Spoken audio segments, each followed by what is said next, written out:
네, 늘 하나님의 사랑과 축복이 넘치는 우리 모든 믿음의 성도님들 되실 수 있기를 바라겠습니다. 여러분, 요즘 계속해서 후회 없는 인생을 살기 위해서 우리가 어떤 선택을 해야 되는지, 또 가치 있는 인생이 무엇인지에 대해 관련된 말씀을 하고 있는데요, 오늘도 그와 관련해서 계속 말씀을 살펴보기를 원합니다. 여러분, 영어에 보면 이런 말이 있습니다. 우리의 삶은 B와 D 사이의 C이다라는 이런 말이 있어요. 네, 그래서 이게 무슨 말인가 하면 영어 알파벳 B는요, birth, 탄생을 의미하죠. D는 death, 죽음을 의미합니다. 그리고 C는 choice를 의미하는 거예요. 그러니까 인생은 태어나면서부터 죽기까지 선택의 연속이라는 것이죠. 무엇을 선택하느냐에 따라서 우리의 삶이 결정되고 달라지게 되는 것입니다. 그래서 선택을 잘 해야 되는데 순간의 선택이 10년이 아니라 우리 인생을 좌우할 수 있기 때문입니다. 그러기에 선택을 할 때 더 신중하게 깊이 생각해야 합니다. 한번 잘못된 선택은 그 선택을 뒤집고 제자리에 다시 돌아오기까지 엄청난 에너지와 시간이 들기 때문이죠. 제가 청년 사역을 할 때에 한 형제가 의사가 꿈이었습니다. 그런데 공부를 했는데 도저히 그 점수가 나오지 않아가지고 점수를 맞춰서 수의대를 들어가게 된 것입니다.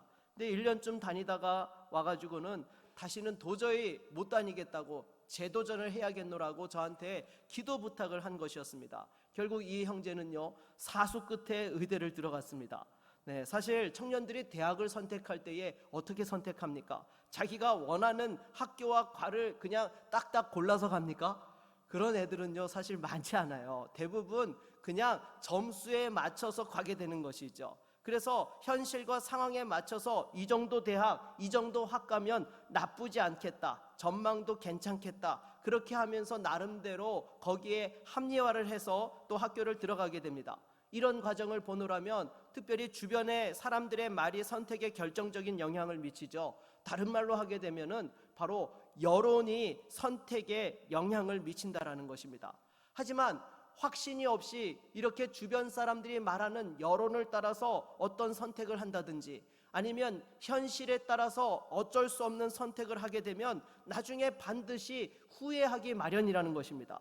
물론 그렇다고 여론이나 현실을 전혀 배제할 수 있는 것은 아닙니다. 아무리 내가 원해도 타고난 능력치가 되지 않으면 어쩔 수 없는 그런 부분들이 있는 것이죠. 그렇다면 이런 상황 속에서 되어지는 대로 선택을 하면서 살아가는 것이 옳습니까? 그건 또 아니지 않겠습니까?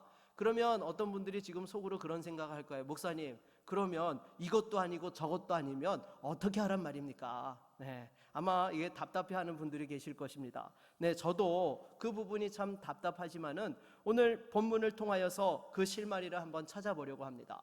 먼저 오늘 본문을 보게 되면요, 1절로 4절 말씀은 전형적인 항해 일지입니다. 바울이 배를 타고 지금 예루살렘으로 향해 가는데 밀레도에서 에베소 교인들과 작별을 하고 고스로 갑니다. 그 고스에서 로도로, 또 로도에서 바다라로 가게 되죠. 그리고 바다라에서 두로까지 이제 가게 되었는데요, 사실 사도 바울의 목적지는 어디였죠? 예루살렘이었습니다. 하루라도 빨리 예루살렘에 가고 싶은 것이 바울의 심정이었던 것이죠. 그런데 왜 이런 도시들을 거쳐서 가게 된 것입니까? 배가 그곳을 거쳐 가니까 어쩔 수 없이 그곳을 거쳐서 가게 되었다라는 것입니다. 사실 이 배들이 이렇게 여러 곳을 머물면서 가게 된 이유가 있죠. 그 당시에는요, 배가 이 오늘날과 같이 엔진을 가지고 바람이라든지 해류를 거스르고 갈 수 있는 시대가 아니었던 것이죠. 그러니까 이 물결이 흐르는 대로, 바람이 부는 대로 갈 수밖에 없었던 것입니다. 그러니 바람이 불 때까지 그 바람을 타고 갔다가 바람이 없으면 또 그곳에 바람이 다시 올 때까지, 물결이 흐를 때까지 기다리면서 그렇게 가게 되었다라는 것이죠. 그래서 한마디로 바람 따라 물결 따라 상황에 따라서 갈 수밖에 없는 그런 여정이었던 것입니다. 그러나 중요한 것은 아무리 상황이 그렇다 하더라도 지금 바울은 분명한 목적지가 있었습니다. 예루살렘이라는 목적지를 향해 나아가고 있었던 것이죠. 저와 여러분들도 마찬가지입니다. 우리가 인생을 살다 보면 때로 상황이 어쩔 수 없고 환경이 어쩔 수 없는 그런 여러 가지 제약들이 우리에게 주어질 때가 있습니다. 그렇더라도 상황과 환경에 따라서 사는 것이 아니라 분명한 인생의 목표를 붙잡고 살아갈 수 있는 저와 여러분 모두가 될 수 있기를 바라겠습니다. 우리 4절 말씀을 같이 한번 읽어보도록 하겠습니다. 4절입니다. 제자들을 찾아 거기서 이래를 머물더니 그 제자들이 성령의 감동으로 바울더러 예루살렘에 들어가지 말라 하더라. 아멘. 여러분, 이 바울 사도가 두로에서 일주일 동안 체류를 하게 되었는데요, 그곳에서 그냥 머무른 것이 아니라 성도들을 찾아서 함께 믿음의 교제를 가지게 되었던 것입니다. 그런데 이 성령의 감동을 받은 성도들이 찾아와서 사도 바울에게 예루살렘으로 가지 말라고 만류를 하는 것이었죠. 그럼에도 사도 바울은 그 만류를 뿌리치고 계속해서 이 두로를 떠나 가이사랴로 가게 되었던 것입니다. 이 가이사랴에 누가 살고 있었느냐? 예루살렘 초대교회의 7 집사 중 하나였던 그 빌립이 살고 있었던 것입니다. 그래서 이 사도 바울이 빌립의 집에 들어가서 머무르게 되었던 것이죠. 그런데 여러분, 사실 이 바울 사도하고 빌립 집사님하고는 원래 어떤 관계였죠? 쫓고 쫓기는 관계였잖아요. 여러분, 이 바울 사도가 하나님의 부르심을 받아서 이방인의 사도로 보내심을 받기 이전까지는 예수 믿는 자들을 찾아다가 감옥에 가두고 핍박하고 심지어 스데반 집사님이 순교하는 현장에 증인으로 섰던 사람이 이 사도 바울이었던 것입니다. 그러기에 그 핍박을 피해서 살기 위하여 또 이렇게 도망하였던 사람이 빌립 집사님이었던 것이죠. 그런데 지금 20년 이상이 지나서 두 사람이 어떻게 만나게 되었느냐? 교회를 핍박하던 자는 선교사로 찾아오게 되었고, 또 당시에 도망쳤던 사람은 오히려 그 사람을 자기 집 손님으로 맞이해 주었던 것이죠. 그래서 이걸 보면요, 여러분, 인간관계라는 것은 나중에 어떻게 될지 모른다라는 것이죠. 여러분, 평상시에 잘하셔야 합니다. 우리 옆에 계신 분들과 한번 같이 인사하겠습니다. 저한테 잘 좀 하세요. 네. 평상시에 여러분 잘 하셔야 되는 거예요. 그래 나중에 어떻게 될지 모른다라는 것이죠. 그래서 이렇게 빌립의 집에 머물 때에 유대로부터 아가보라는 선지자가 찾아와서 성령의 음성을 전해줍니다. 우리 11절 말씀을 같이 한번 읽어보겠습니다. 11절입니다. 우리에게 와서 바울의 띠를 가져다가 자기 수족을 잡아매고 말하기를 성령이 말씀하시되 예루살렘에서 유대인들이 이같이 이 띠 임자를 결박하여 이방인의 손에 넘겨주리라 하거늘. 아멘. 여러분, 지금 바울이 이 예루살렘으로 나아가고 있는데 지금 유대에서 온 선지자가 뭐라고 해요? 바울이 가면은 결박당하고 이방인의 손에 넘겨지게 될 것이다 라고 이야기를 하니까 이 이야기를 들은 바울 일행들이 어떻게 했을까요? 그냥 할 수 없지 뭐 예루살렘에 가서 붙잡혀야지 여러분 이랬겠습니까? 아니죠. 이구동성으로 예루살렘에 올라가는 것을 만류했습니다. 이번만 기회겠느냐? 나중에도 있을 텐데 굳이 체포되어서 이방인의 손에 넘겨질 필요가 뭐 있겠느냐라고 하면서 만류를 한 것입니다. 심지어 울면서 바울을 만류했어요. 그렇지 않습니까? 바울이 예루살렘 올라갈 때에 지금 그냥 성지 순례 삼아서 올라가는 것이었습니까? 아니요. 지금 죽기를 각오하고 올라가고 있었기 때문인 것입니다. 여러분, 한 가지 가정을 해봅시다. 만일 제가 북한 평양 땅에 복음을 전하러 가는데 여러분에게 성령께서 주시는 감동이 김 목사가 평양에 가면 공산당에게 체포당해서 감옥에 갇힐 것이라고 하면 여러분들 어떻게 하시겠습니까? 네, 할 수 없지. 뭐 여러분, 이러시면 안 됩니다, 여러분. 네, 사도 바울이 그 상황에서 무엇이라고 이야기합니까? 우리 13절을 한번 같이 읽어보겠습니다. 13절입니다. 바울이 대답하되 여러분이 어찌하여 울어 내 마음을 상하게 하느냐? 나는 주 예수의 이름을 위하여 결박당할 뿐 아니라 예루살렘에서 죽을 것도 각오하였노라 하니. 아멘. 여러분, 사도 바울은 재차 자기가 예루살렘에서 순교할 각오가 있다라는 것을 그들에게 강력하게 이야기했던 것입니다. 그러니까 사람들이 이제 만류하던 것을 포기하게 되었던 것이죠. 그러면 여기서 여러분 궁금한 것이 하나 있죠. 지금 여러분 사도 바울을 만류했던 사람들이 어떤 생각으로 지금 이야기한 겁니까? 자신의 생각으로 지금 바울 사도가 예루살렘에 가는 것을 만류했습니까? 아니면 성령의 감동으로 만류한 것입니까? 네, 성령의 감동으로 만류를 했어요. 그러면 또 바울도 한번 봅시다. 사도 바울이 지금 이렇게 예루살렘에 올라가는데 그 예루살렘에 올라가는 것이 자기 생각 때문에 올라가는 것입니까? 아니면 성령의 인도하심 속에서 올라가는 것이었습니까? 네. 그러면 여러분, 이게 인도하심이 서로 다른 거 아닌가요? 그렇지 않죠, 여러분. 사실은 똑같은 거예요. 지금 성령께서 보여주신 것은 바울 사도가 예루살렘에 올라가면 체포되고 이방인의 손에 넘겨지게 된다는 사실을 똑같이 보여주신 것입니다. 그런데 이 해석이 달랐던 것이죠. 바울이 올라가는 것을 말린 사람들은요, 바울이 그 예루살렘에서 결박당하고 감옥에 갇혀서 갖은 고초를 당하게 된 것에 대해서 안 된다라고 해석을 한 것입니다. 반면에 바울은 그럼에도 하나님의 복음을 위하여서 자신은 올라가야 된다라고 해석을 했던 것이죠.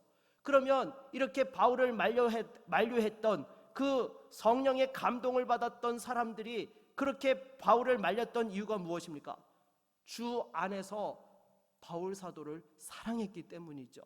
복음을 위해서 자신을 제물과 같이 드리며 헌신하는 그 바울의 수고와 헌신을 누구보다 잘 알고 있었기 때문에 그 바울을 너무나 사랑한 나머지 그 고초를 받아서는 안 된다고 이렇게 바울을 만류하였던 것입니다.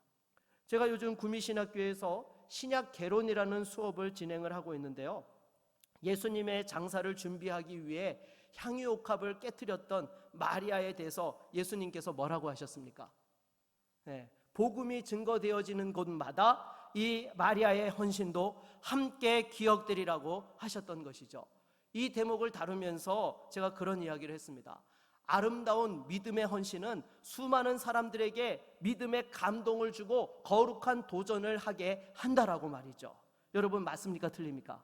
맞죠. 그러면서 제가 우리 교회가 지금 건축을 하며 있던 여러 많은 아름다운 헌신들 가운데 한 가지를 소개를 했습니다. 무엇인가 하면요, 여러분 2년 전에 소천하신 고 홍종경 권사님, 여러분 기억하실 겁니다. 갑자기 어느 날 주일까지도 생생하게 나오셔서 예배 드리셨는데 갑자기 주중에 그렇게 주의 부르심을 받지 않으셨습니까?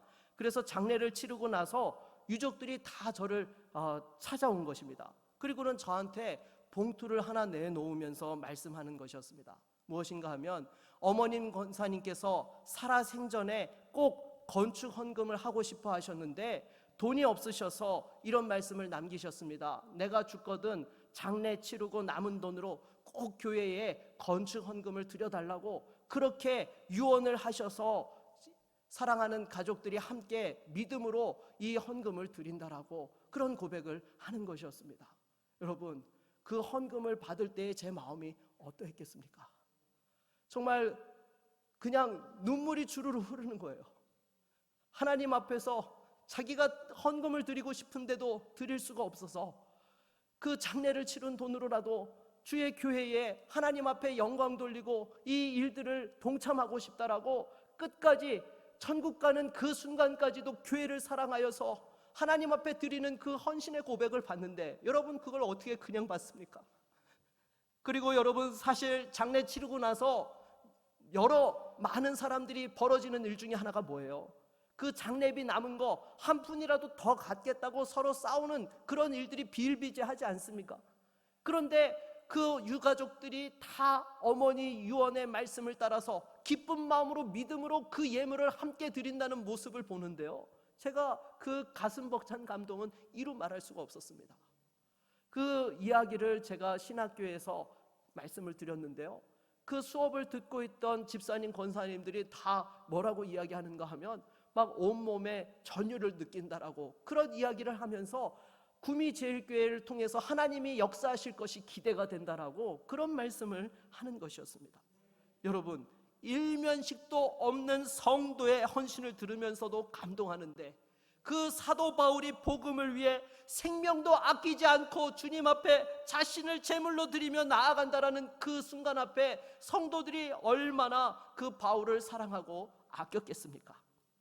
그래서 지금 제가 기도하는 것 중에 하나가 무엇인가 하면요, 나중에 건축이 끝나고 나서 성도들의 그 아름다운 헌신과 관련되어진 간증들을 고급 책자로 이렇게 만들어서 내었으면 합니다.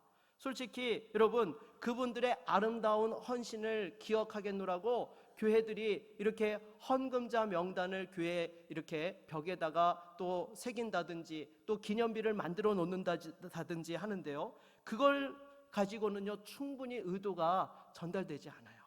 한 분 한 분의 그 아름다운 믿음의 헌신들, 하나님의 응답이 스토리로 우리에게 기억되어질 때에 여러분, 그것이 바로 교회의 영적인 자산이 되고 우리 성도들의 가정의 믿음의 유산이 되어지는 것이죠.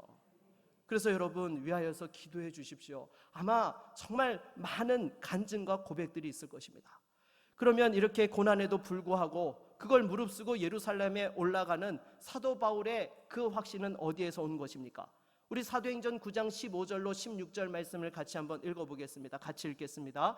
주께서 이르시되 가라, 이 사람은 내 이름을 이방인과 임금들과 이스라엘 자손들에게 전하기 위하여 택한 나의 그릇이라. 그가 내 이름을 위하여 얼마나 고난을 받아야 할 것을 내가 그에게 보이리라 하시니. 아멘.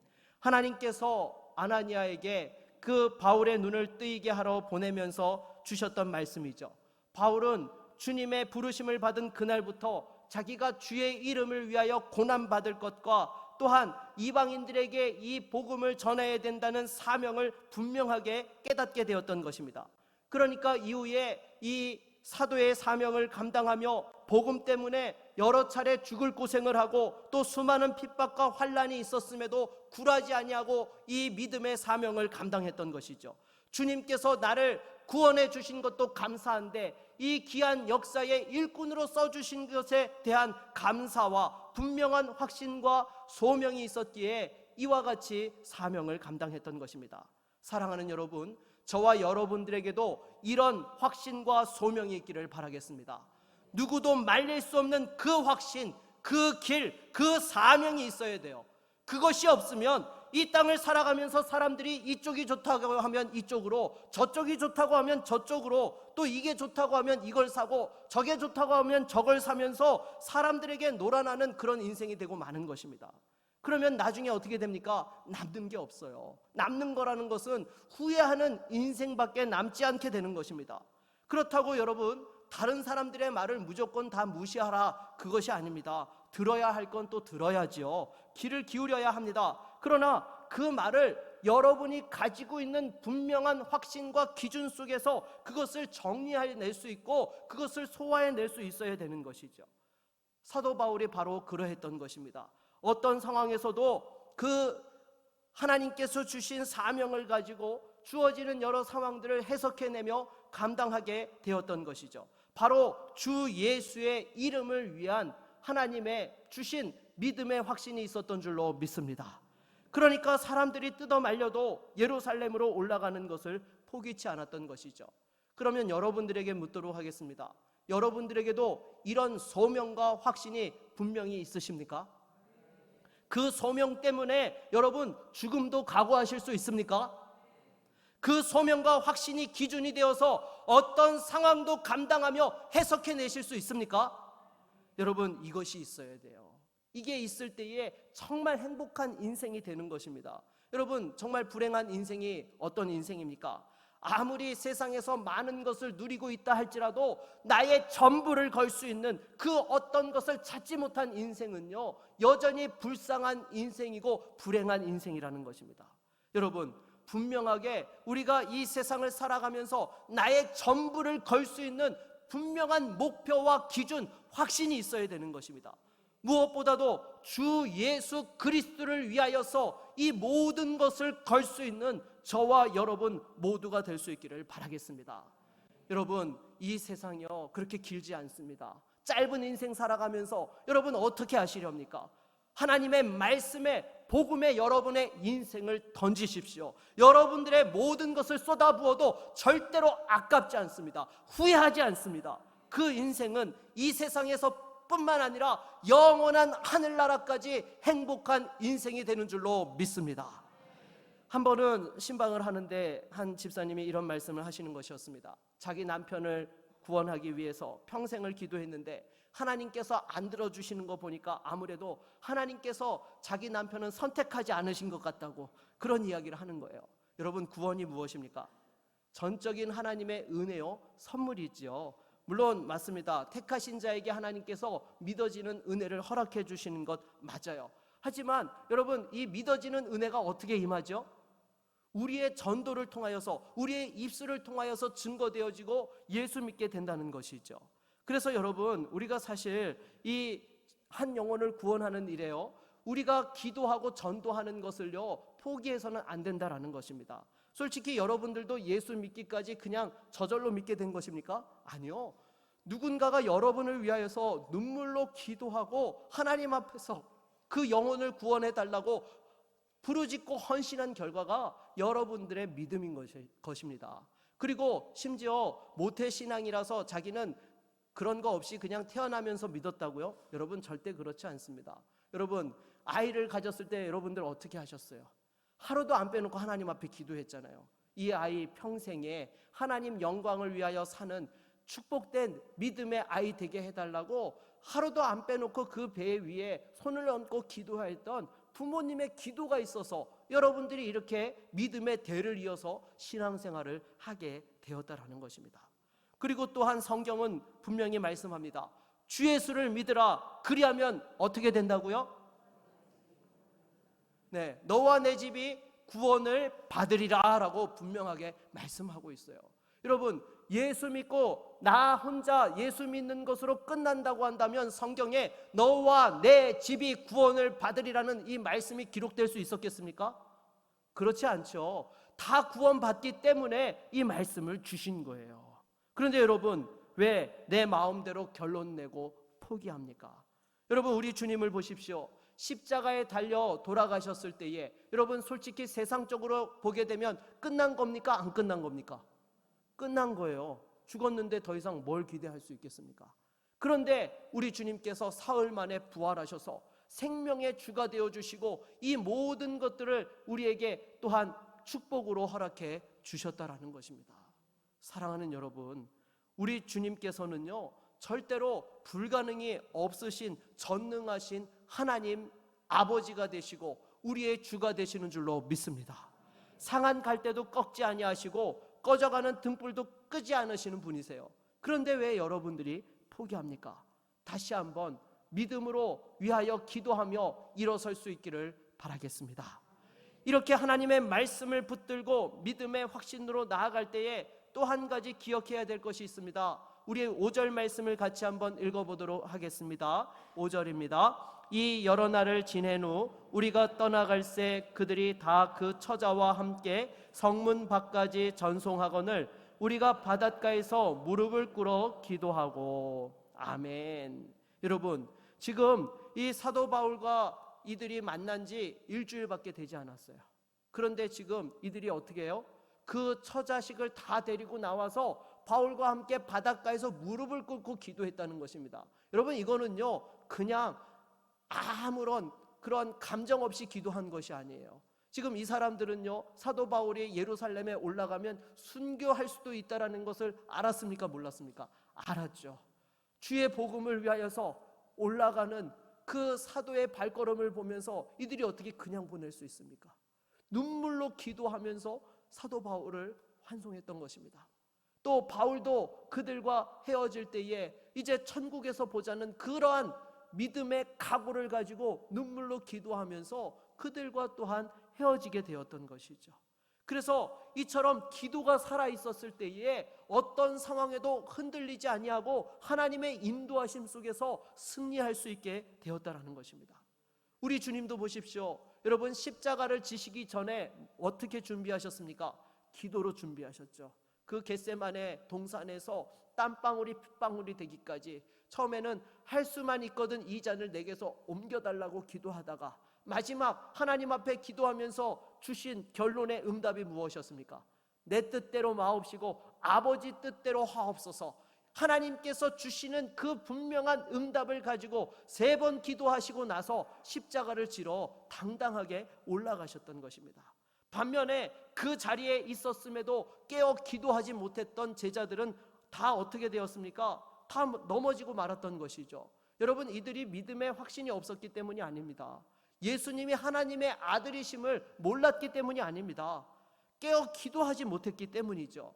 그래서 마태복음 26장 41절을 보면 이렇게 말씀합니다. 우리 한번 같이 읽어볼까요? 시험에 들지 않게 깨어 기도하라. 마음에는 원이로되 육신이 약하도다 하시고. 아멘. 여러분, 기도가 살아있어야 돼요. 기도가 살아있을 때만이 그 어려운 상황들 속에서도 넘어지지 아니하고 끝까지 주신 사명 감당하고 승리할 수 있게 되는 것입니다.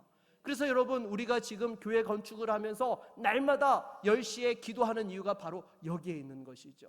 공사는 여러분 현장에서 위원장과 위원들과 또 맡은 자들이 하고 있지만요, 기도가 뒷받침되지 않고서는 이 큰 역사가 이루어질 수 없기 때문에 우리가 함께 기도를 모으고 있는 것입니다.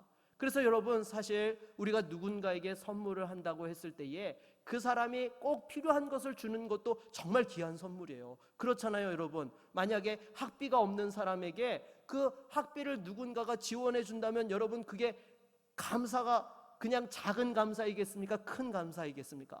큰 감사죠. 여러분, 얼마나 감동이 됩니까? 필요한 것을 공급해 주는 그 부분들은요, 정말 큰 은혜가 되는 거예요.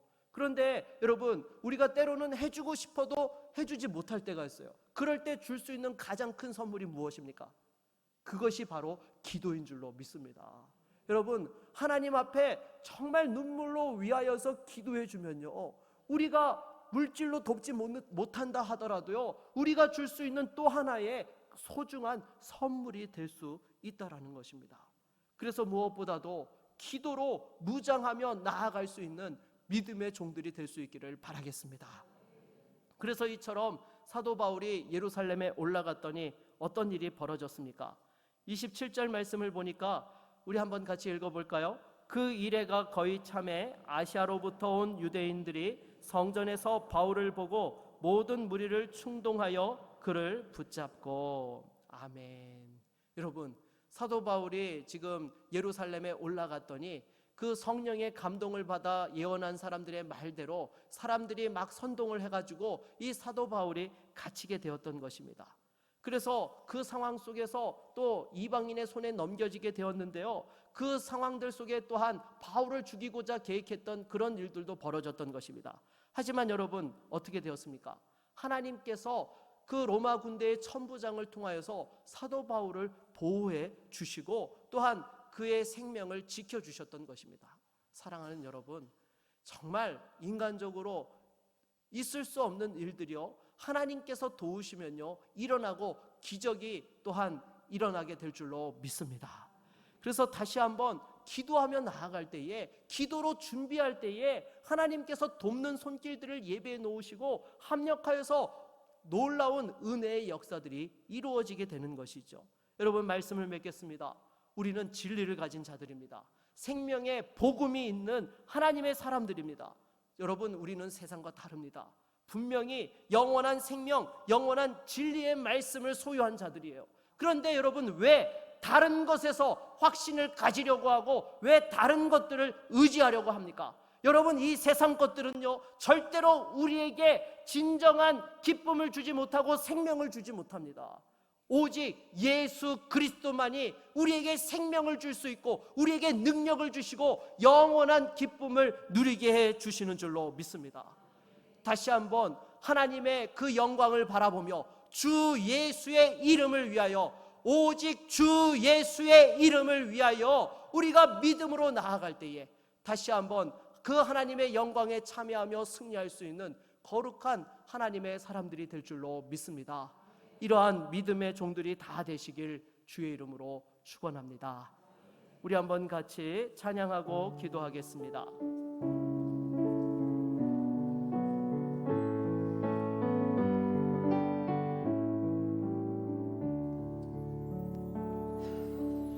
내게 있는 향유가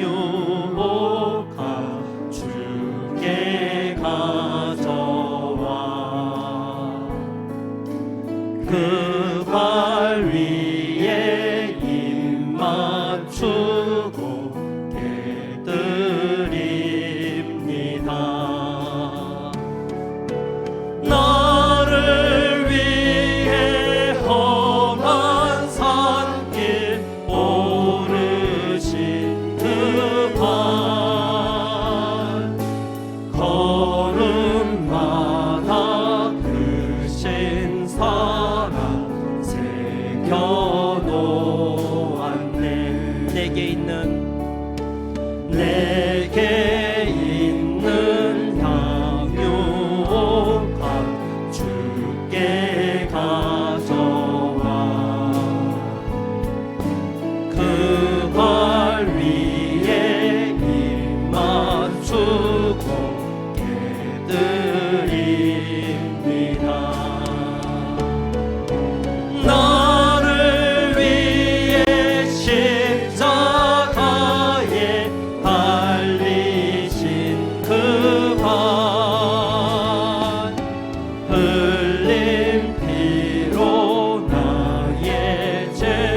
임하실 주님 다시 이 땅 위에 임하실 그때 주의 크신 사랑으로 날 안아주소서. 이 시간 말씀을 의지하여 함께 기도하기 원합니다. 여러분들의 인생에 예수 그리스도가 분명한 기준이 되시고 능력이 되고 계십니까? 여러분, 다른 것 붙잡으면 안 됩니다. 오직 예수 한 분밖에 없습니다. 이 시간 다시 한번 하나님 나에게 믿음을 주셔서 예수 그리스도의 그 이름을 위하여 살아가는 자가 되게 하여 주옵시고, 어떠한 상황들 속에서도 하나님의 은혜와 능력으로 승리케 하여 주시옵소서. 우리 주신 말씀을 의지하여 기도하며 나아갑니다. 주여, 하나님 아버지, 이 시간 주 앞에 기도합니다. 사랑하는 주의 성도들을 붙들어 주시옵소서. 정말 이 땅을 살아가며 오직 예수 그리스도의 이름을 위하여 살아가는 거룩한 믿음의 종들이 되게 하여 주시옵소서. 우리에게 주신 그 영원한 생명과 기쁨을 누리며 다시 한번 십자가의 주님을 바라보며 그 고난의 길을, 남은 고난을 채울 수 있는 믿음의 성도들이 되게 하여 주시옵시고, 어떠한 상황들 속에서도 흔들리지 않게 하여 주시며 오직 예수의 그 이름의 능력으로 승리할 수 있도록 인도하여 주시옵소서. 사랑하는 성도들의 가정과 일터를 붙들어 주시고 주의 몸된 교회를 붙들어 주셔서 다시 한번 예수의 영광이 나타나게 하여 주시고 그 생명과 소망으로 살게 하여 주옵소서. 예수 그리스도의 이름으로 기도드립니다. 아멘.